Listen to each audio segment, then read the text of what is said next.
The Pacific sun sears down as Louis Zamperini clings to a fragile raft miles from land. His legs bruised, stomach gnawed by pangs of hunger and thirst. Sharks circle below, circling like death itself. How does a stubborn delinquent-turned-Olympic runner survive when the ocean becomes a cruel jail? The answer lies in a journey brimming with grit, rebellion, and a will so fierce it defies the abyss. Louis wasn't born a hero, far from it. His early life was a tangle of mischief and defiance, but then running changed everything, propelling him against all odds. From breaking into neighbors' houses to outrunning police, young Louis embodied trouble in Torrance, California. Instead of fitting in, he stood out as a daredevil, until a chance introduction to running flipped the script, turning all that restless energy into something extraordinary. Running wasn't just exercise, it was an act of defiance, like a caged animal testing its limits. Imagine channeling chaotic youthful energy into each sprint, using racing as both release valve and battle cry, a wild heartbeat becoming steady focus. That focus carried Louis all the way to the 1936 Berlin Olympics, where he ran against the world's best, including Adolf Hitler's eyes upon him.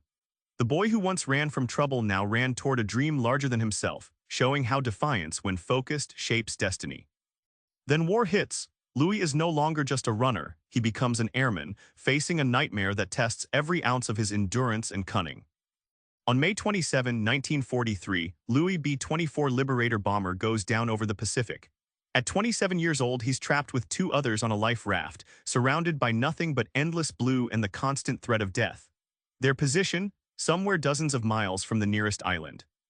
The raft becomes a cruel prison, brutal sunburns, saltwater ulcers, and sharks lurking like ghosts beneath. Each wave threatens to swallow hope. It's starvation, and not just physical hunger but a gnawing mental battle against despair and isolation. But Louis fights back. Like a boxer dodging relentless blows, he uses wit and a stubborn refusal to give in, improvising fishing spears, rationing water, cracking open turtles, and even singing to keep spirits alive. His survival isn't luck, it's creative defiance and a mind sharpened by years of running and fighting. Survival turns darker. Captured by the Japanese, Louis endures torture and dehumanization, but something inside him refuses to break. After drifting for 47 days, Zamperini lands in brutal POW camps. His captors are merciless, especially Matsuhiro Watanabe, a sadistic guard known as the Bird. Louis faces beatings, starvation, and psychological games designed to crush the human spirit, yet refuses to give them the satisfaction. Louis fights back not just with fists but with subtle rebellions, a smirk when beaten, a joke when hungry, and a silent glare that says, "You don't own me." These small acts of defiance are like secret weapons, preserving his identity against an enemy bent on erasing it. Ultimately, Louis' survival isn't in escaping the camp, it's in surviving himself. He becomes an emblem of resilience, proving that even in the darkest hells, the human spirit can resist annihilation with hope, humor, and willpower. That raft in the ocean wasn't just a raft, it was Louis' arena for rebellion and hope, a place where he turned despair upside down. When you face your own insurmountable odds, remember, survival starts with defiance and defiance demands creativity.